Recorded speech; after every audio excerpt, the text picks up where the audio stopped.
আলহামদুলিল্লাহি রাব্বিল আলামিন ওয়াসসালাতু ওয়াসসালামু আলা সাইয়্যিদিল মুরসালিন আম্মা বা'দ ফাউযু বিল্লাহি মিনাশ শাইতানির রাজিম বিসমিল্লাহির রহমানির রহিম আসসালাতু ওয়াসসালামু আলাইকা ইয়া রাসূলুল্লাহ ওয়া আলা আলিকা ওয়া আসহাবিকা ইয়া হাবিবাল্লাহ আসসালাতু ওয়াসসালামু আলাইকা ইয়া নবিয়াল্লাহ ওয়া আলা আলিকা ওয়া আসহাবিকা ইয়া নূরাল্লাহ। প্রিয় ইসলামী ভাইয়েরা এবং মাদানী চ্যানেলের দর্শক শ্রোতা, আমাদের প্রথম প্রোগ্রাম উম্মতের তরি ও নক্ষত্রের মধ্যে আপনারা হযরত ওমর ফারুক রাদিয়াল্লাহু তাআলা আনহুর আজিমুশ শান সিরাত সম্পর্কে কিছু মাদানী ফুল শুনেছেন। আজকে আমরা যেই ব্যক্তিত্বের সম্পর্কে আলোচনা করব, বিশ্বাস করুন যখন ওনার কথা বলি তখন শব্দ ফুরিয়ে যায়। অনেক সময় তো মানুষ চিন্তায় পড়ে যায় ওনার আলোচনা কোত্থেকে শুরু করব আর কোথায় গিয়ে শেষ করব। বরং সত্যি কথা এটা যে শেষ হয় না। সে মহান ব্যক্তিত্ব যিনি ফানাফির রাসূলের মর্যাদায় আসীন হয়েছেন, যার সাথে অনেক বেশি অন্তরের সম্পর্ক রয়েছে। আর কেনই বা থাকবে না, বরং ওনার সম্পর্ক, ওনার যে সিরাত রয়েছে তা নবী পাক আলাইহিস সালাতু সালামের সাথে এমনভাবে সম্পৃক্ত, দেখা যায় ওনার সিরাত থেকে রসুলের এমন মহাব্বত শিক্ষা অর্জন করতে পারি। কেনই বা শিখব না, কারণ তিনি আশিকে আকবর।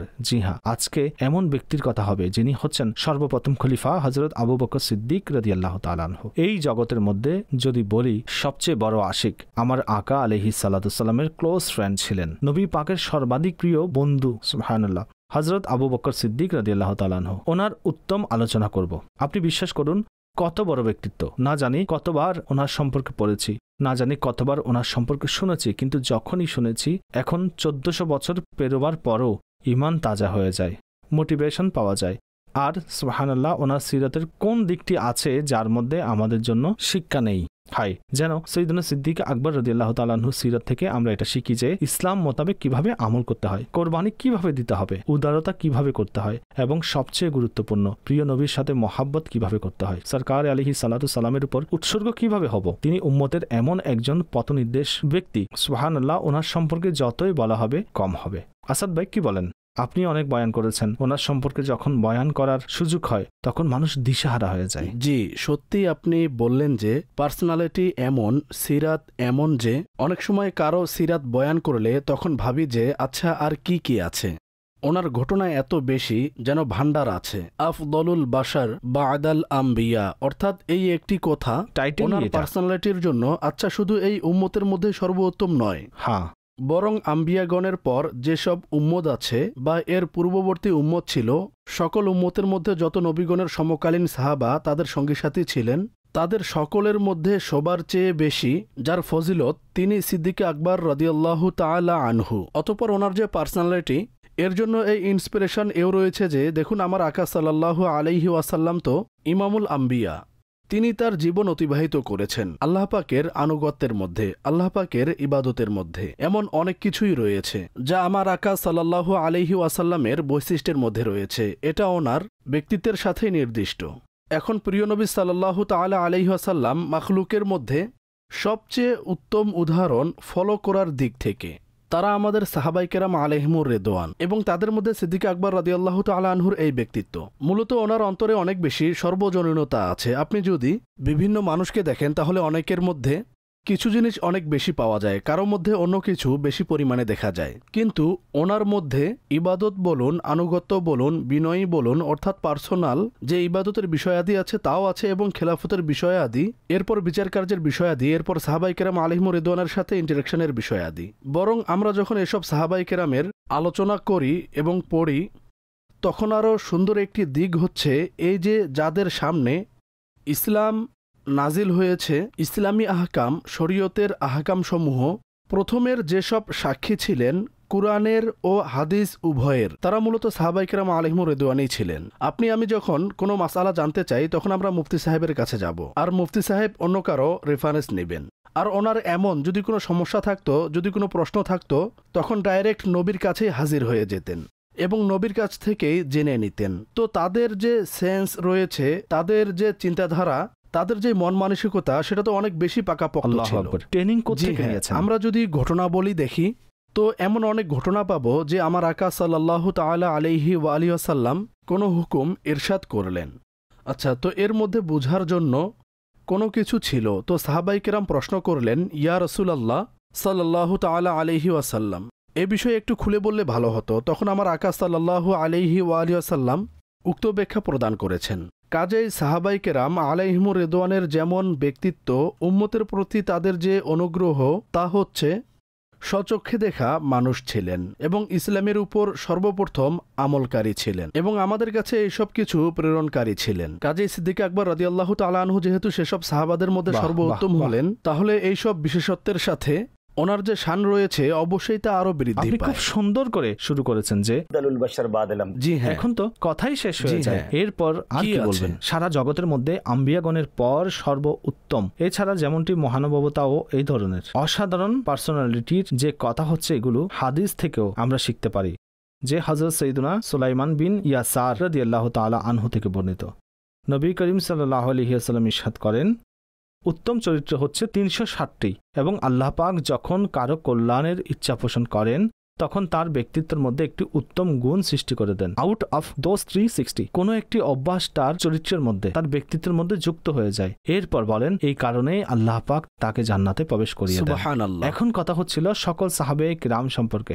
সুবহানাল্লাহ। সেই কথা আপনি যা বলেছিলেন, সিদ্দিক আকবর রাদিয়াল্লাহু তাআলা আনহু প্রশ্ন করেছিলেন, ইয়া রাসূলুল্লাহ সাল্লাল্লাহু আলাইহি ওয়াসাল্লাম, আমার মধ্যে কি এমন কোন অভ্যাস আছে? আল্লাহু আকবার। 360-এর মধ্যে কোন অভ্যাস আমার মধ্যে আছে? অথচ এই প্রশ্ন অনেক, যাকে বলে না দুঃসাহসিক।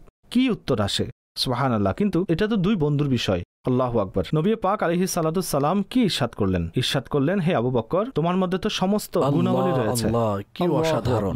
এখন আপনি বলুন, আর কি বলবো আমরা? তিনি জান্নাতি হলেন যার মধ্যে সবকটি গুণ আছে। 360টি গুণ আছে। আর সত্যি ওনার সিরত পড়ুন, তাহলে কোন কোন ক্ষেত্রে তিনি পূর্ণ মর্যাদা রয়েছেন। কথা সেটাই যে বিশেষ নৈকট্য পেয়েছেন, মুস্তাফার নৈকট্য পেয়েছেন সাল্লাল্লাহু আলাইহি ওয়াসাল্লাম। বলতে গেলে প্রিয় নবীর ট্রেনিং প্রাপ্ত হচ্ছেন। আমি সংক্ষিপ্ত পরিচয় তুলে ধরবো আপনাদের কাছে, যেহেতু ছোট থেকে নিয়ে যুবকরাও অনুষ্ঠানগুলো দেখেন, যাতে প্রপার জ্ঞান অবগত হই। ওনার সিরাত, ওনার বংশের এবং ওনার ফ্যামিলির অবস্থাদি কেমন ছিল। খলিফাতুল মুসলিমিন আমিরুল মুমিনিন হযরত সৈয়দুনা সিদ্দিক আকবর রাদিয়াল্লাহু তাআলা আনহুর নাম, জি হ্যাঁ, আবু বকর সিদ্দিক তো আমরা সবাই জানি, কিন্তু ওনার নাম আব্দুল্লাহ ছিল, কুনিয়াত আবু বকর, ও উপাধি সমূহ হচ্ছে সিদ্দিক ও আতিক। সিদ্দিকের অর্থ কি? যিনি অত্যাধিক সত্য বলে। তিনি রাদিয়াল্লাহু তাআলা আনহু জাহেলি যুগ থেকেই এই উপাধিতে প্রসিদ্ধ হয়ে গিয়েছিলেন, কেননা তিনি সর্বদা সত্য কথা বলতেন। আতিক অর্থ হচ্ছে মুক্ত। সরকারে দো আলম সাল্লাল্লাহু আলাইহি ওয়াসাল্লাম ওনাকে সুসংবাদ দিয়ে ইরশাদ করেন, আনতা আতিকুম মিনান নার, সুবহানাল্লাহ, আপনি দোজখ থেকে মুক্ত। এই জন্য এটি ওনার উপাধি হয়ে যায়। তিনি কোরাইশি এবং সপ্ত প্রজন্মের। ওনার সাজারা সিলসিলা মূলত নবী পাক সাল্লাল্লাহু আলাইহি ওয়াসাল্লামের বংশধরের সাজারার সাথে মিলিত হয়। তিনি রাদিয়াল্লাহু তাআলা আনহু আমুল ফিল অর্থাৎ আসহাবে ফিলের ঘটনা রয়েছে, হস্তি বাহিনীর ঘটনা রয়েছে, এর আনুমানিক 2.5 বছর পর মক্কা মুকাররমায় জন্ম নিয়েছেন। আমিরুল মুমিনিন সাইয়্যিদুনা সিদ্দিক আকবর রাদিয়াল্লাহু তাআলা আনহু এমন সাহাবী যিনি আজাদ পুরুষদের মধ্যে সর্বপ্রথম হুজুর আকরাম সাল্লাল্লাহু আলাইহি ওয়াসাল্লামের রিসালাতের স্বীকার করেছেন এবং ঈমান এনেছেন। ওনার ফজিলত ও মর্যাদা এত বেশি পরিমাণ যে রাসূল ও আম্বিয়া কিরাম আলাইহিস সালাতু সালামের পর পূর্ববর্তী ও পরবর্তী সকল মানুষের মধ্যে সর্বাধিক আফজল ও আয়লা। ইসলামের খাতিরে অনুষ্ঠিত অসংখ্য যুদ্ধের মধ্যে শরীক হয়েছেন। যুদ্ধ ও সন্ধির সমস্ত ফয়সালার মধ্যে নবী পাক আলাইহিস সালাতু সালামের ওয়াজির ও পরামর্শদাতা ছিলেন। জীবনের প্রতিটি ক্ষেত্রে নবী পাক আলাইহিস সালাতু সালামের সঙ্গ দিয়ে আত্ম উৎসর্গ ও কৃতজ্ঞতার হক আদায় করেছেন। 2 বছর 7 মাস খিলাফতের আসনে সমাসীন থেকে 63 বছর বয়সে তিনি পৃথিবী থেকে পর্দা করেন। হযরত ওমর ফারুক রাদিয়াল্লাহু তাআলা আনহু জানাজার নামাজ পড়িয়েছেন এবং রওজায়ে আনোয়ারের মধ্যে নবী পাক আলাইহিস সালাতু সালামের মোবারক পাশে দাফন করা হয়। তো কত সুন্দর শের লিখেছেন আমির আহলে সুন্নাত। जो यारे गारे महबूबे खुदा सिद्दीक अकबर हैं, जो यारे गारे महबूबे खुदा सिद्दीक अकबर हैं, वही यारे मज़ारे मुस्तफ़ा সিদ্দিক আকবর। সুবহানাল্লাহ। আপনি যেমন তার বৈশিষ্ট্য এবং অনুচ্ছেদ বর্ণনা করেছেন, এতে তার পার্সোনালিটিকে বেশ সুন্দরভাবে ডিফাইন্ড করা হয়েছে। আব্দুল হাবিব ভাই, তার পছন্দের আরেকটি বিষয় আছে, ভালো কিছু ঘটে, সে যুগেও এগুলো হতো। সাহাবীগণ ঈমান গ্রহণ করতেন, অতঃপর মাশাআল্লাহ তাদের প্রত্যেকেরই মর্যাদা রয়েছে। কিন্তু একটি হচ্ছে কোনো কাজ করা এবং একটি হচ্ছে সর্বপ্রথম করা। তাই যেটা সর্বপ্রথম করতে হয় সেটা সর্বপ্রথম করাই হচ্ছে একটি ফজিলতের কাজ, কেননা অন্যরা তাকে দেখে করে থাকেন, দেখে দেখে করে থাকে। কাজেই সিদ্দিক আকবর রাদিয়াল্লাহু তাআলা আনহুর প্রথমত্ব সিরাত প্রবর্তকগণ বয়ান করেছেন। যেমন এমন কোন কাজ আছে যা সর্বপ্রথম সিদ্দিক আকবর রাদিয়াল্লাহু তাআলা আনহু করেছেন, বাকি সাহাবায়ে কেরাম ওনার পরে করেছেন। তো ওনাদের মধ্যে কারো সম্পর্কে আমরা শুনে থাকি, তখন তাদের পার্সোনালিটির সেই ডাইমেনশনও স্পষ্ট হবে, অর্থাৎ তিনি কত ভালোভাবে সর্বপ্রথম নেকির কাজে অগ্রগামী ছিলেন। সর্বপ্রথম পুরুষদের মধ্যে ইসলাম গ্রহণকারী সিদ্দিক আকবর রাদিয়াল্লাহু তাআলা আনহু, আমার আকা সাল্লাল্লাহু আলাইহি ওয়া আলিহি ওয়াসাল্লামের সবার প্রথম বন্ধু, অর্থাৎ নবুয়ত প্রকাশের আগেও আমার আকা সাল্লাল্লাহু তাআলা আলাইহি ওয়া আলিহি ওয়াসাল্লামের যার সাথে সবচেয়ে বেশি নৈকট্য ছিল তিনি সিদ্দিক আকবর রাদিয়াল্লাহু তাআলা আনহু। বয়স মোবারক প্রায় 20 বছর ছিল এবং ওনার 18 বছরের তখন বন্ধুত্ব হয়ে যায়। প্রিয় নবী নবুয়ত প্রকাশ করেন 40 বছর বয়সে, 20 ইয়ার্স আগেই বন্ধুত্ব হয়েছিল। আচ্ছা, আপনি ওনার আতিক উপাধি সম্পর্কে বলেছিলেন, তো সর্বপ্রথম আতিক উপাধিপ্রাপ্ত ব্যক্তিও সিদ্দিক আকবর রাদিয়াল্লাহু তাআলা আনহু। সর্বপ্রথম কুরআন মাজিদ ফুরকানে হামিদ একত্রিতকারী সিদ্দিক আকবর রাদিয়াল্লাহু তাআলা আনহু। সর্বপ্রথম কুরআন মাজিদকে মুসহাফ নাম প্রদানকারী সিদ্দিক আকবর রাদিয়াল্লাহু তাআলা আনহু। প্রিয় নবী সাল্লাল্লাহু আলাইহি ওয়া আলিহি ওয়াসাল্লামের জাহিরি ওফাতের পর সর্বপ্রথম নায়েব ও খলিফাও সিদ্দিক আকবর রাদিয়াল্লাহু তাআলা আনহু ছিলেন। সিদ্দিক আকবর রাদিয়াল্লাহু তাআলা আনহু তিনি সর্বপ্রথম এই উম্মতের খতিবও হয়েছেন, অর্থাৎ রীতিমতো যেটাকে খুতবা বলা হয়, বুঝার সুবিধার্থে আমরা যাকে বয়ান বলে থাকি। তো প্রিয় নবী সাল্লাল্লাহু আলাইহি ওয়া আলিহি ওয়াসাল্লাম তো অসংখ্যবার সাহাবায়ে কেরাম আলাইহিমুর রিদওয়ানকে একত্রিত করতেন এবং খিতাব ইরশাদ করতেন, খুতবা ইরশাদ করতেন। তো নবীর পর সর্বপ্রথম ইসলামে যিনি খতিব হয়েছেন তিনি সিদ্দিক আকবর রাদিয়াল্লাহু তাআলা আনহু ছিলেন। সিদ্দিক আকবর রাদিয়াল্লাহু তাআলা আনহু প্রিয় নবী সাল্লাল্লাহু আলাইহি ওয়াসাল্লামের জীবদ্দশায় ও তিরোধানের পরও সাহাবায়ে কেরাম আলাইহিমুর রিদওয়ানের ইমামতকারী হলেন, এই হিসাবেও তিনি সর্বপ্রথম ব্যক্তিত্ব। তিনি এমন সর্বপ্রথম যে প্রজারা যার জন্য খিদমত স্বরূপও বেতন নির্ধারণ করেন ওনার ব্যস্ততার কথা ভেবে। এই যে পদ্ধতি সৃষ্টি হয় এটিও সিদ্দিক আকবর রাদিয়াল্লাহু তাআলা আনহুর সত্তার সাথে সম্পর্কিত বিষয়। আরও একটি চমৎকার বিষয়, এখন পৃথিবীতে লক্ষ কোটি মসজিদ তৈরি হয়েছে, কিয়ামত অবধি নির্মিত হতে থাকবে, কিন্তু সর্বপ্রথম মসজিদ নির্মাণকারীও সিদ্দিক আকবর রাদিয়াল্লাহু তাআলা আনহু। তিনি প্রথমে নিজের ঘরে নামাজ পড়া, এটা ইসলামের সূচনা লগ্নের সময় ছিল, প্রকাশ্য সব হতো না। তো তিনি হিজরত করতে চান, তো কারো পরামর্শে তিনি হিজরত করেন, এটা হিজরতের পূর্বের ঘটনা। স্থগিত করে নিজের ঘরের উঠানেই একটি স্থান নির্দিষ্ট করেন এবং পরবর্তী গিয়ে এটাকে মসজিদ ঘোষণা করেন। কাজেই সর্বপ্রথম মসজিদ প্রতিষ্ঠাকারীও সিদ্দিক আকবর রাদিয়াল্লাহু তাআলা আনহু হলেন। এভাবে সর্বপ্রথম ইসলাম প্রকাশকারীও তিনি ছিলেন। যেহেতু গোপনে গোপনে শুরুর দিকে অনেক সাহাবায়ে কেরাম আলাইহিমুর রিদওয়ান ইসলাম কবুল করতেন এবং প্রিয় আকার দরবারে গোপনে হাজির হতেন, শরীয়তের বিষয়াদি শিখতেন, কিন্তু ইসলাম কবুল করার মধ্যেও সিদ্দিক আকবর রাদিয়াল্লাহু তাআলা আনহু সর্বপ্রথম ছিলেন। আরও অনেক কিছু বয়ান করা হয়েছে। যখন আমরা এসব কিছু লক্ষ্য করি তখন তার পার্সোনালিটির আরও একটি ডাইমেনশন বুঝে আসে যে অনেকগুলো বিষয়ের ক্ষেত্রেই ওনার যে প্রথম হওয়ার বৈশিষ্ট্য রয়েছে তা অসাধারণ। এজন্য উম্মতের প্রতি ওনার অসংখ্য এহসানও রয়েছে। আপনি এহসানের কথা বলেছেন, সেই ঘটনাটি শুনে তো সিদ্দিক আকবরের কদমে আরও উৎসর্গ হতে মন চায়। আপনি খরচের কথা বলেছেন, তো প্রিয় আকা সাল্লাল্লাহু তাআলা আলাইহি ওয়া আলিহি ওয়াসাল্লাম একটি বর্ণনার সারাংশ হচ্ছে, এই দুনিয়াতে যে ব্যক্তি আমার কল্যাণ করেছে এবং এহসান করেছে, উপকার করেছে, আমি তার বদলা দিয়ে দিয়েছি। কিন্তু আবু বকরের এহসান, ইনার উপকার আমার প্রতি এত বেশি এবং এমন যে এর বদলা তো তার রবই কিয়ামতের দিন প্রদান করবেন। অর্থাৎ এখানে ওনার প্রতি নবী পাকের মহাব্বত ফুটে ওঠে এবং এটা নবীর গোলামের প্রতি মেহেরবানি স্বরূপ কথাও বটে। কেউ কি নবীর উপর এহসান করতে পারে? একনলেজ করার মতো বিষয়। জি, এখানে দুটি শিক্ষা রয়েছে।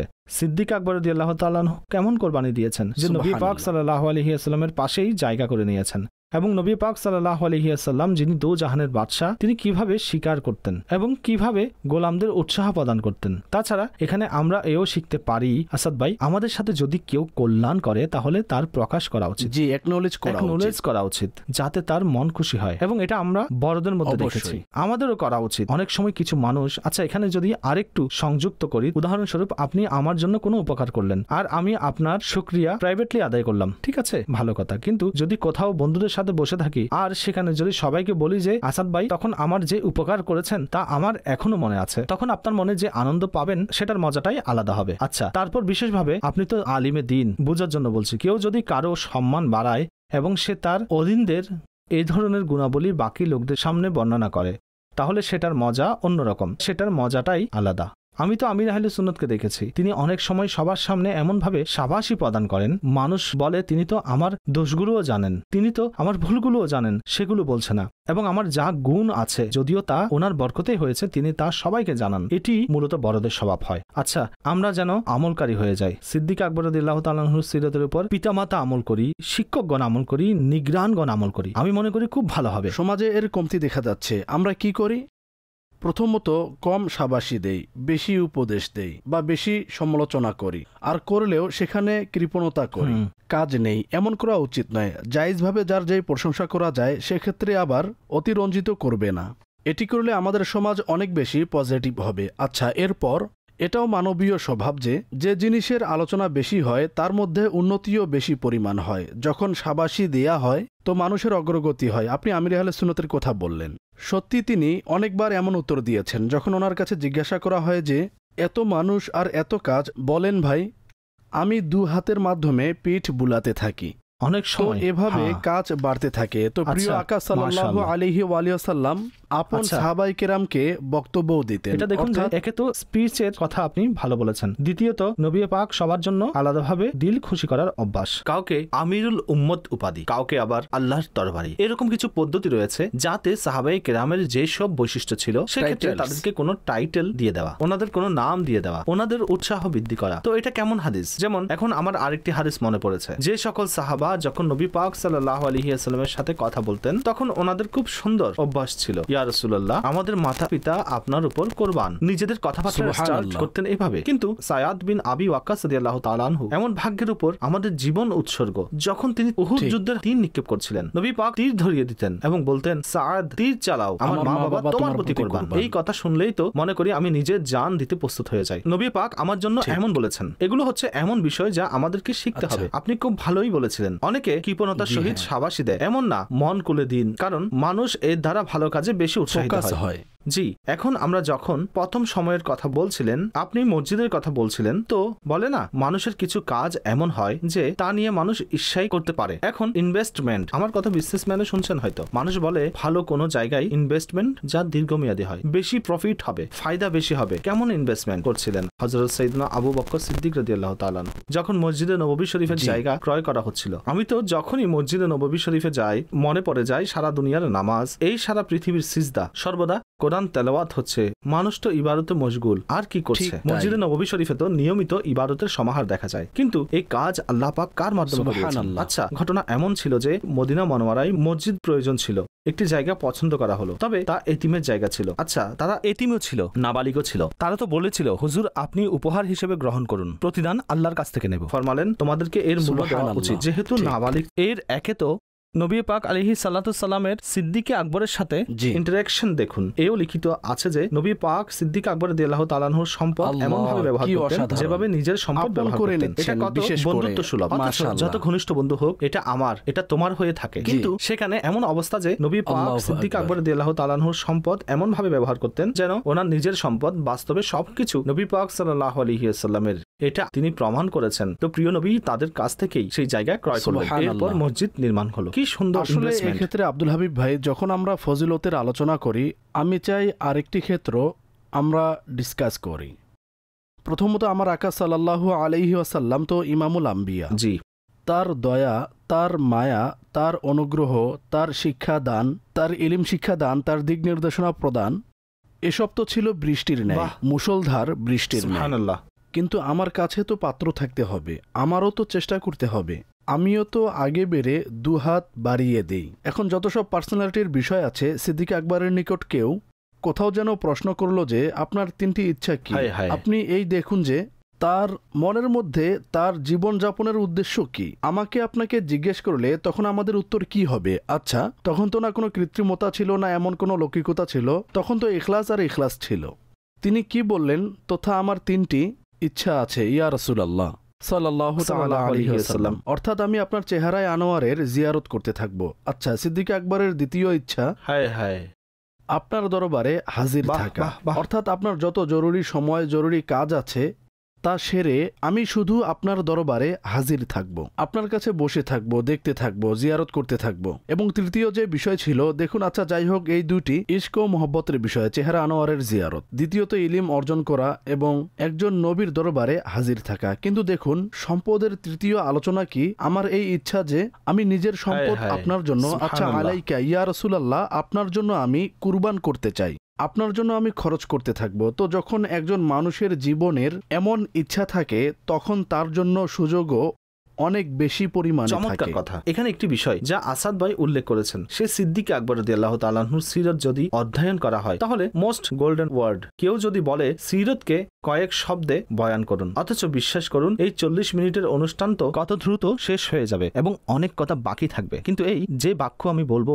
যদি এর অনুবাদ নাও করি তাহলে মুক্তার ন্যায় যে শব্দগুচ্ছ। এখন ভাবুন দর্শক, আমি যদি আপনাকে প্রশ্ন করি আমাকে যত ভিউয়ার্স দেখছেন, অর্থাৎ আমাদের জীবনের সবচেয়ে বড় ইচ্ছা কি হতে পারে? টপ 3 মধ্যে কেউ অমুক গাড়ি নেওয়া, অমুক ঘর নেওয়া, অমুক দেশ ভ্রমণ করা থাকবে। নরমালি আমাদের ইচ্ছা হবে এমন, কিন্তু ওনার ইচ্ছা তো দেখুন।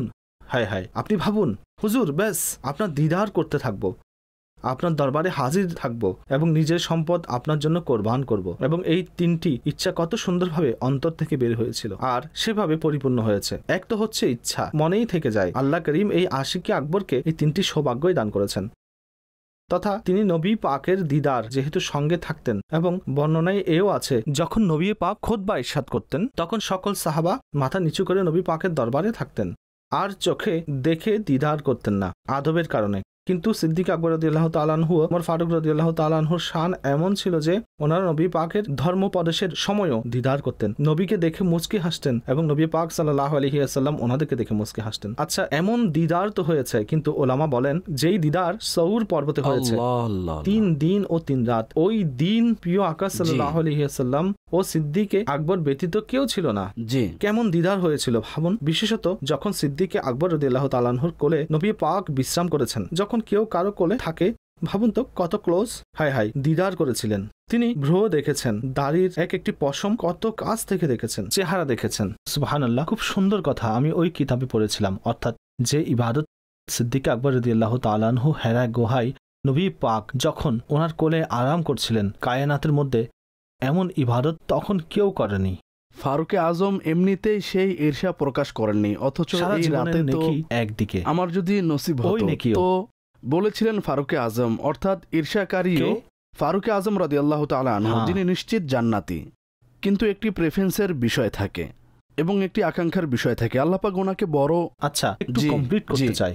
প্রথম হচ্ছে দিদারের বিষয়।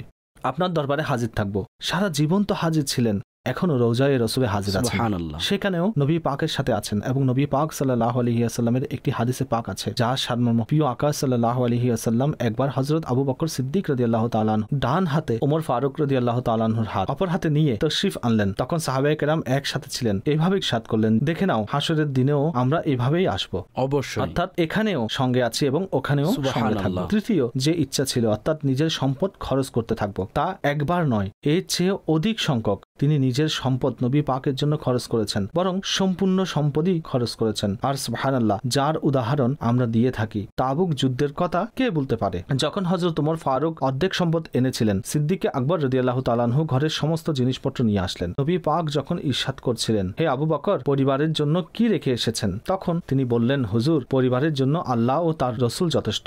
আল্লাহু আকবার। কিন্তু এরপর এই ঘটনার পরবর্তী যে অংশ কিতাবে আছে বর্ণিত, তিনি রাদিয়াল্লাহু তাআলা আনহু এমন ভাবে সম্পদ খরচ করেছিলেন, ওনার শরীরে যে পোশাক ছিল এর মধ্যে যে বোতাম ছিল তাও আল্লাহর রাস্তায় দিয়ে দিলেন। বোতামের জায়গায় কাঁটা লাগানো ছিল। এখন নবী করিম সাল্লাল্লাহু আলাইহি ওয়াসাল্লামের দরবারে জিবরাইল আমিন হাজির হলেন। জিবরাইল আমিন যে পোশাক পরিহিত ছিলেন সেই পোশাকেও কাঁটা লাগানো ছিল।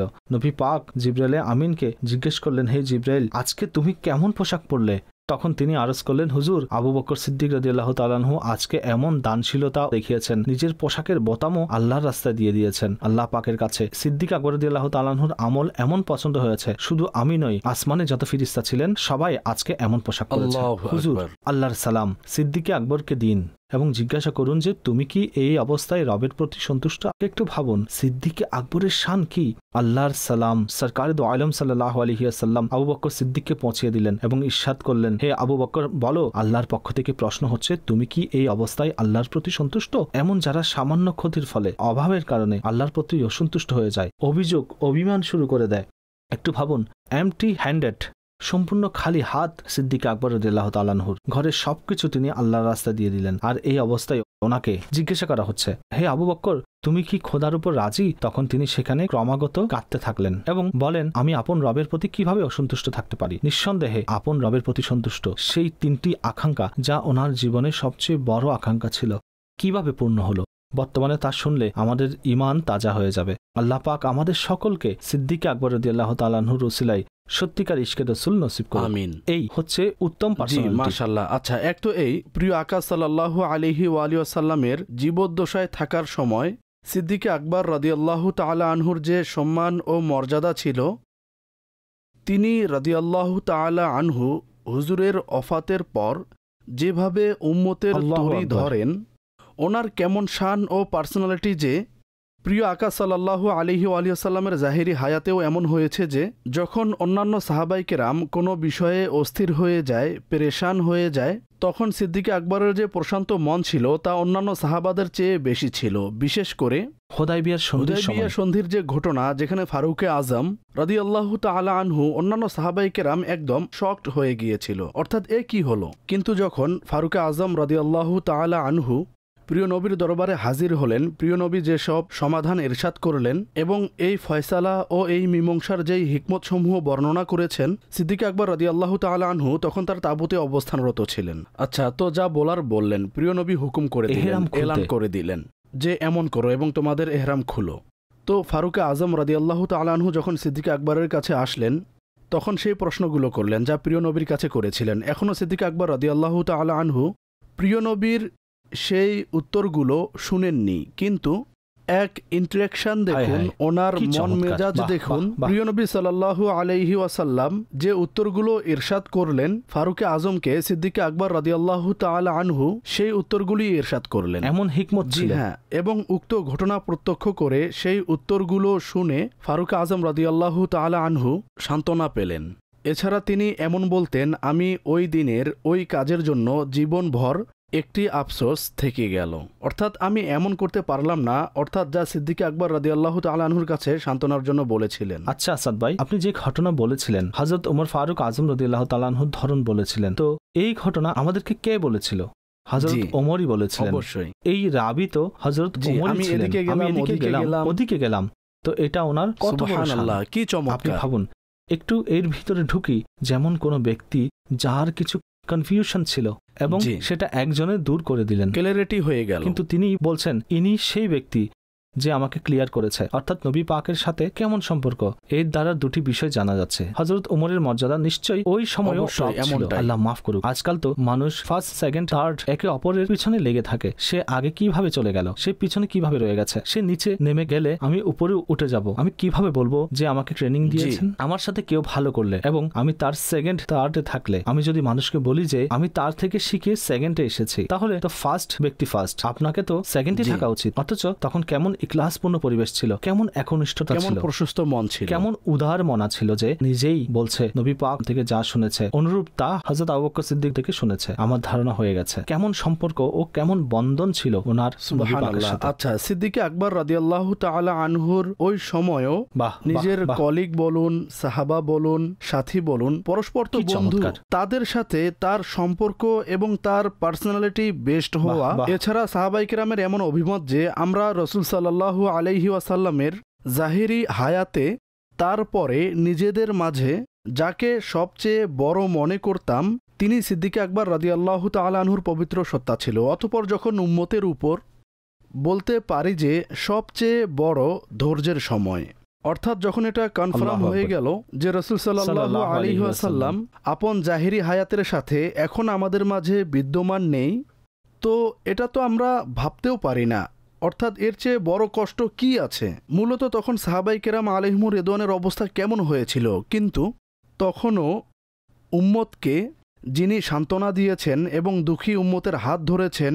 এবং সাহাবায়ে কেরাম আলাইহিমুর রিদওয়ানকে এক ধরনের লিডারশিপ প্রোভাইড করেছেন, তিনি সিদ্দিক আকবর রাদিয়াল্লাহু তাআলা আনহুর পবিত্র সত্তা। 3টি বর্ণনা আছে যার মাধ্যমে তার খেলাফত তথা প্রথম খলিফা হওয়া এবং তার মহাত্ম ও মর্যাদা অসাধারণ হওয়া খুবই স্পষ্ট। প্রিয় আকা সাল্লাল্লাহু আলাইহি ওয়াসাল্লাম একবার কোনো গোত্রের মীমাংসার জন্য বাহিরে তাশরিফ নিয়ে গেলেন। তো এদিকে নামাজের সময় হয়ে গিয়েছিল এবং এই বর্ণনার রাবি হচ্ছে হযরত সাহাল বিন সাআদ রাদিয়াল্লাহু তাআলা আনহু। তো বেলাল রাদিয়াল্লাহু তাআলা আনহু আজান দিলেন, এরপর ইকামত দিলেন। এখনও সরকার সাল্লাল্লাহু আলাইহি ওয়াসাল্লাম তাশরিফ আনেননি। তখন সাহাবায়ে কেরাম সিদ্দিক আকবরকে আরজ করলেন, আপনি আমাদের ইমামতি করুন। তখন সিদ্দিক আকবর রাদিয়াল্লাহু তাআলা আনহু ইমামতির জন্য সামনে এগোলেন। হয়েছে কি, এমন সময় আমার আকা সাল্লাল্লাহু আলাইহি ওয়াসাল্লাম আবার তাশরিফ আনলেন। যখন হুজুর আসলেন তখন হুজুর বিনয় প্রদর্শন করে কাতারে দাঁড়িয়ে গেলেন, সিদ্দিক আকবরকে পিছনে আসতে বলেননি। কিন্তু সাহাবায়ে কেরাম যেহেতু দেখেছেন তো তারা তাসফিক করলেন, হাতের উপর হাত মেরে অগ্রবর্তীকে ইমামকে বুঝানো যে সামথিং ইজ হ্যাপেনিং। তো তিনি খুব বেশি নামাজে বিভোর ছিলেন, ওনার মনোযোগ হাঁটল না, তাই পুনরায় তাসফিক করলেন। সিদ্দিক আকবর রাদিয়াল্লাহু তাআলা আনহু যখন দেখলেন তখন নামাজের মধ্যেই পিছনে সরে আসলেন। প্রিয় নবী সাল্লাল্লাহু আলাইহি ওয়াসাল্লাম নিষেধ করলেন যে আপনি কন্টিনিউ করুন, কিন্তু তিনি পিছনে আসলেন। প্রিয় নবী নামাজ পড়ালেন, নামাজ শেষ হলো এবং এরপর প্রিয় আকা সাল্লাল্লাহু আলাইহি ওয়াসাল্লাম ইরশাদ করলেন যে হে আবু বকর, আমি যখন আপনাকে বলছিলাম যে আপনি ইমামতি কন্টিনিউ করুন তো আপনি এমন করলেন না কেন? সিদ্দিক আকবর রাদিয়াল্লাহু তাআলা আনহু আরজ করলেন, আবু কাহাফার পুত্রের এমন সাহস কি করে হতে পারে যে আপনার উপস্থিতিতে ইমামতির জায়নামাজে দাঁড়িয়ে থাকতে পারে? তো যাই হোক, এ ধরনের প্রায় আরও একটি বর্ণনা আছে। প্রিয় আকা সাল্লাল্লাহু আলাইহি ওয়াসাল্লাম নামাজ শেষ হবার পর তাশরিফ আনলেন। তো যখন হুজুরকে বলা হলো যে আবু বকর নামাজ পড়ালেন তখন তিনি সেখানে খুশি প্রকাশ করলেন। অন্য এক বর্ণনা হচ্ছে হযরত আয়েশা সিদ্দিকা রাদিয়াল্লাহু তাআলা আনহা থেকে এটি বর্ণিত যে যখন শেষ সময়গুলোতে প্রিয় নবী অসুস্থ হলেন, শারীরিকভাবে অসুস্থ ছিলেন, আমার আকা সাল্লাল্লাহু আলাইহি ওয়াসাল্লাম নামাজের জন্য উপস্থিত হতে পারেননি। তখন বেলাল রাদিয়াল্লাহু তাআলা আনহু নবীর দরবারে আসলেন এবং আরজ করলেন, ইয়া রাসূলুল্লাহ সাল্লাল্লাহু তাআলা আলাইহি ওয়াসাল্লাম, আপনি নামাজের জন্য তাশরিফ আনুন। তখন তিনি বললেন যে আবু বকরকে হুকুম দিন, মুরু আবা বাকরিন আন ইউসাল্লিয়া বিন নাস। বিভিন্ন শব্দ রয়েছে, কিছু বর্ণনায় এমন শব্দ আছে। তো হযরত আয়েশা আরজ করলেন যে আবু বকর অনেক নরম হৃদয়ের, হে আমার আকা, আপনার অনুপস্থিতিতে আপনার মুসল্লায় তিনি দাঁড়িয়ে থাকতে পারবেন না, ওনার অবস্থা করুণ হয়ে যাবে। তো এখন উমর ফারুক রাদিয়াল্লাহু আনহুকে বলা হলো তিনি যেন নামাজ পড়ান, কিন্তু প্রিয় নবী দ্বিতীয়বারও বললেন যে আবু বকরকে হুকুম দাও। তৃতীয়বার পুনরায় বললেন যে আবু বকর রাদিয়াল্লাহু তাআলা আনহুকে হুকুম দিন, তিনি যেন সাহাবায়ে কেরামকে নামাজ পড়ান। তো এই হচ্ছে 2-3টি বর্ণনা। এছাড়াও আরও অনেক বর্ণনা আছে। সিদ্দিক আকবর রাদিয়াল্লাহু তাআলা আনহুর শান ও তার খলিফা হওয়া এবং ইমাম হওয়া সমস্ত সাহাবায়ে কেরামের। এছাড়া এসব কিছুর পর যখন প্রিয় আকা সাল্লাল্লাহু আলাইহি ওয়াসাল্লামের পর সমস্ত সাহাবায়ে কেরাম সকলেই তার হাতে বায়াত গ্রহণ করেন, তো এর উপর ইজমা হয়ে গেল সাহাবায়ে কেরামের যে তিনি আমাদের ইমাম, তিনিই প্রথম খলিফা, তিনিই আমাদের প্রধান। অতঃপর তিনি যতক্ষণ জীবিত ছিলেন জাহেরি হায়াতে, তো সাহাবায়ে কেরাম তার নেতৃত্বেই সমস্ত কাজকর্ম করেন। এই ঘটনা থেকেও আসাদ ভাই, কঠিন সময়ে টিকে থাকা, কঠিন সময়ে মানুষের হাত ধরে রাখা, মানুষের টেনশন দূর করা, এটা তো লিডারশিপের যোগ্যতার সাক্ষাৎ রাখে। আচ্ছা, এখানেও আমাদের জন্য শিক্ষণীয় আছে। অনেক সময় কিছু মানুষ যারা সুসময়ের বন্ধু হয় কিন্তু দুঃসময়ের হাত ছেড়ে পালিয়ে যায়। প্রকৃত বন্ধু সে যে কঠিন সময়ে পাশে থাকবে, অতঃপর মোকাবিলা করবে ধৈর্যের সাথে। এবং আমি এও দেখেছি, হাইপার হওয়ার কারণে সমস্যা দূর হয় না। আপনি যদি সহিংসতার সাথে এবং চিন্তা ভাবনার সাথে উৎসাহ দিয়ে পাশে থাকেন তখন আল্লাহ পাক রহমত করেন এবং সমস্যাও দূর হয়ে যায়। মাশাআল্লাহ। সিদ্দিক আকবর রাদিয়াল্লাহু তাআলা আনহুর ফয়সালা, কত সুন্দর একটি পয়েন্ট। আপনি দূরদর্শিতা, অন্তর্দৃষ্টি ও বিচক্ষণের যে কথা বলেছেন এটি সম্পূর্ণ একটি চ্যাপ্টার। বিভিন্ন সময়ে সমস্যা আসতেই পারে। সর্বপ্রথম যারা জাকাত অস্বীকারী ছিল এবং যারা নবুয়তের মিথ্যা দাবিদার, 2টি ফিতনা। সর্বপ্রথম যা প্রিয় আকা সাল্লাল্লাহু আলাইহি ওয়াসাল্লামের জাহিরি ওয়াফাতের পর প্রকাশ পায়, এই 2টি ফিতনা এবং ওসামা বাহিনী প্রেরণ রাদিয়াল্লাহু তাআলা আনহু। এই 3টি তার এত বড় ডিসিশন ছিল, তথা যারা এগুলো বুঝতো এবং পলিটিক্যালি সেন্স রাখেন এবং লিডারশিপ বা অ্যাডমিনিস্ট্রেশন বুঝেন, তারা যদি এটা দেখে তাহলে তাদের জন্য এর মধ্যে অনেক বড় শিক্ষা পাবে। এমন পরিস্থিতির মধ্যে কারো এমন দূরদর্শী হওয়া এবং এমন সঠিক সমাধান করা, এটা সেই উম্মতের জন্য, সেই জাতির জন্য কত বড় বিষয় হতে পারে। এবং এসব ফয়সালার পর সাহাবাই কেরাম আলাইহিমুর রিদওয়ান এই বিষয়কে একনলেজ করেন, তখন তো ওনার সত্তাই ছিল। আচ্ছা, কঠিন সমস্যার সমাধান করে গেলেন। অনুষ্ঠানে সর্বশেষ সংযুক্ত করব আমি একটি অসাধারণ বর্ণনা। প্রখ্যাত সাহাবী হযরত সাইয়েদনা আব্দুল্লাহ ইবনে মাসউদ রাদিয়াল্লাহু তাআলা আনহু সাধারণত এমন বলতেন যে আমার জানা মতে এমন 3 ব্যক্তিত্ব গত হয়েছে যারা অন্তর্দৃষ্টির সুউচ্চ স্থানে পৌঁছে গিয়েছিলেন। সুবহানাল্লাহ। তাদের মধ্যে একজন হযরত আবু বকর সিদ্দিক রাদিয়াল্লাহু তাআলা আনহু, কারণ ওনার দূরদর্শিতা ওমর ফারুক রাদিয়াল্লাহু তাআলা আনহুর কৃতিত্ব দেখে নিয়েছেন। তিনি সাইয়েদনা ওমর ফারুককে ওনার পর খিলাফতের জন্য নির্বাচন করেন, যাকে সমস্ত পৃথিবীর ইতিহাসবিদগণ সর্বোত্তম ফয়সালা ঘোষণা করেছেন। সুবহানাল্লাহ। এমন এক খলিফা তিনি নির্বাচন করেছেন। আচ্ছা, অন্তর্দৃষ্টি বা দূরদৃষ্টি বলুন, অথবা বলা যায় উত্তম ফয়সালা করা। মানুষ এই কোয়ালিটিকে কিভাবে বৃদ্ধি করতে পারে? জি, মাশাআল্লাহ, খুব মৌলিক বিষয় এবং এটা অবশ্যই আমাদেরকে প্র্যাকটিস করা উচিত। অনেক কিছুই আছে, তবে 2-3টি বিষয় আমি এখানে উল্লেখ করব। সর্বপ্রথম মৌলিক বিষয় তা হচ্ছে ইলম। কোনো অজ্ঞ লোক অনেক দূরদর্শী হবে, ইলম ছাড়া মানুষ ভালো ফয়সালাকারী হবে এটা অনেক কঠিন। কাজেই আমরা যে ফিল্ডেই থাকি না কেন সেই ফিল্ড সম্পর্কে প্রকৃত তথ্য ভাণ্ডার থাকা, নলেজ থাকা, ইলিম থাকা এটা খুব জরুরি। দ্বিতীয়ত, এটাও আমাদের একটি অর্গ্যান, আমাদের মস্তিষ্ক। যেভাবে শরীরের অন্যান্য অঙ্গ রয়েছে, তো এটাও শরীরের অংশ। এর উদাহরণ দিতে পারি। উদাহরণস্বরূপ, যে ব্যক্তি তার বাহুকে নড়াচড়া করাবে এবং সঠিকভাবে এর ব্যায়াম ইত্যাদি করতে থাকে, তাহলে বাহু শক্তিশালী হয়ে যাবে। তেমনি আমরা যদি আমাদের মস্তিষ্ককে পজিটিভ রেখে কল্যাণকর কাজে ব্যস্ত রাখি এবং এর ব্যবহার সঠিকভাবে পজিটিভভাবে করতে থাকি, তাহলে এটি আমাদের চিন্তাভাবনাকে আরও স্ট্রং করে। যেভাবে মানুষ অন্যান্য ক্ষেত্রে উন্নতি করে, তো এক্ষেত্রেও উন্নতি করে। অতঃপর দূরদর্শিতার দক্ষতা তা উত্তম সংস্পর্শ থেকে এবং দূরদর্শী মানুষের সাথে উঠা বসা করার কারণে বৃদ্ধি পায়। এক্ষেত্রে ওই মানুষের পার্সোনালিটির ইম্প্যাক্ট খুব বেশি হয় যার সাথে সে উঠা বসা করে। এখন সিদ্দিক আকবর রাদিয়াল্লাহু তাআলা আনহুর সত্তাকেই আমরা দেখি। দেখুন, ওনার দূরদর্শিতা কেনই বাড়বে না যখন তার উঠা বসা, তার হাজির থাকা এমন মানুষের সাথে। তো আমরাও যদি দুনিয়াবি বিষয়াদিতে বা দিনী বিষয়াদিতে দেখি, মুফতি সাহেবদের সাথে আপনার অনেক টাইম ব্যয় করা হয়, আমাদেরও সৌভাগ্য নসিব হয়। আমির আহলে সুন্নাত একটি কথা 3 বার ইরশাদ করেন, মুফতি অনেক মেধাবী হয়। কেন?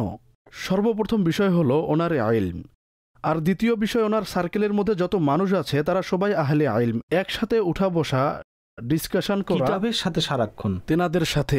তো যদি উত্তম সংস্পর্শ থাকে এবং মস্তিষ্কের মধ্যে পজিটিভিটি থাকে এবং সঠিক ব্যবহার করা যায়, তাহলে আমরা এই অর্গ্যানকে এবং এই দক্ষতাকে অনেক ক্ষেত্রেই এগিয়ে নিয়ে যেতে পারি। মাশাআল্লাহ। দর্শক, অবশ্য আমি শুরুতে বলেছিলাম যে পার্সোনালিটি এমন শুধু একটি নয়। আমরা যদি প্রথম মুহররম থেকে 10 মুহররম পর্যন্ত ওনাদের সিরাতের উপরই বয়ান করি, তবু কথা শেষ হবে না। আল্লাহ করিম যা শুনেছি তা স্মরণ রাখার এবং আমল করার তৌফিক দান করুক। আগামীকাল অন্য প্রোগ্রাম নিয়ে, অন্য এক মহান ব্যক্তিত্বের মহান আলোচনা নিয়ে হাজির হব। দোয়া করতে ভুলবেন না। সাল্লু আলাল হাবিব সাল্লাল্লাহু তাআলা আলা মুহাম্মদ সাল্লাল্লাহু আলাইহি ওয়াসাল্লাম।